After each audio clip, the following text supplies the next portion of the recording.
Como determinar critérios de aceitação para os instrumentos de medição ou padrões de laboratório? Se você já se fez essa pergunta e tem dúvida, esse vídeo é para você. Fica com a gente que eu vou te mostrar como determinar critérios de aceitação. Eu sou Márcio, da aula de metrologia, você está no Metrologia na Prática, um canal orientado a entusiastas e profissionais que atuam direta ou indiretamente com medição. Bom, falar sobre critérios de aceitação é um assunto recorrente no nosso dia a dia, até porque temos instrumentos de medição os quais foram calibrados e precisamos avaliar, com base nas informações contidas em certificados de calibração, se o instrumento ele poderá ou não ser utilizado em um determinado processo. E quando nós falamos em processo, nós estamos efetivamente falando da produção de peças, fármacos, entre outros, e até mesmo na utilização desses instrumentos como padrões de referência. Mas o que é um critério de aceitação efetivamente? Bom, vamos considerar que a fabricação de um eixo ele deve ter aí 50 milímetros de diâmetro ao longo do seu comprimento, independente do comprimento. Tá? E que para que ele seja aprovado, ele precisa ter dimensões não superiores a 0,2 milímetros e não inferiores a 0,2 milímetros. Tá? Então, com isso, significa que para esse eixo ser aprovado, ele tem que ter entre 49,80 milímetros e 20,20 milímetros. Tá? Isso é um critério de aceitação. Guarda essa informação porque nós vamos usar mais à frente. Vamos a um segundo exemplo. Tá? Vamos supor que nós estamos falando de um processo de fabricação de uma vitamina. Tá? E essa vitamina ela deve ter 2 gramas de vitamina C, por exemplo.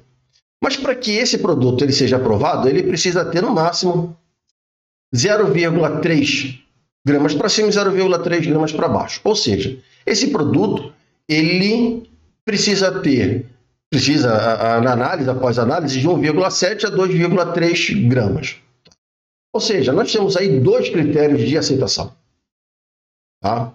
Veja, o ponto focal aqui não é um instrumento, não é um critério de aceitação para o instrumento. O instrumento ele possui características metrológicas.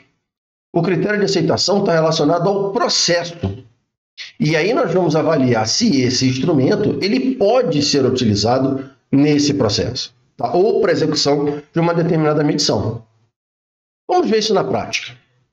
Tá? Mas antes disso, vamos voltar lá no nosso eixo e vamos fazer a medição desse eixo com um paquímetro. Ok?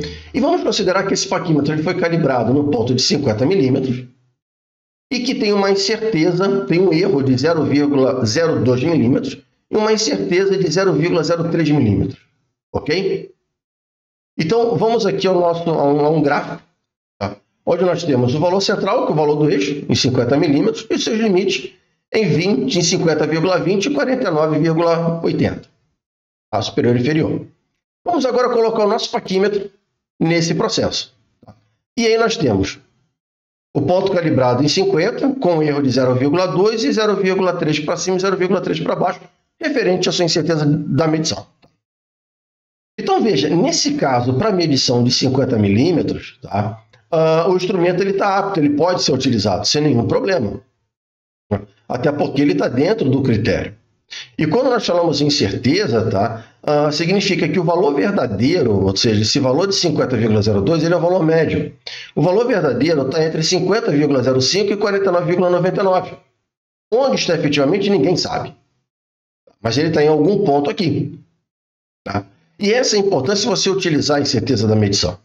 Tá? A incerteza da medição ela deve ser usada para que você verifique se o instrumento ele pode ser, se ele está adequado, melhor dizendo, né? Se ele está adequado a ser utilizado para uma determinada aplicação, seja a medição de um processo ou seja utilizado como um padrão. Tá? Um ponto interessante nisso é que você pode virar para a gente falar o seguinte, olha, mas se o instrumento estiver dentro da classe, bom, de qualquer forma, tá, você vai ter que pegar esse instrumento, as informações que estão no certificado de calibração e verificar se ele atende à classe.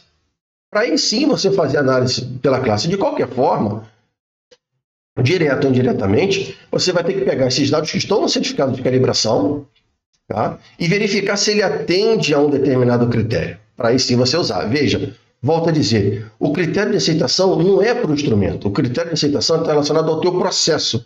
Você tem que definir os critérios para o processo. Ok?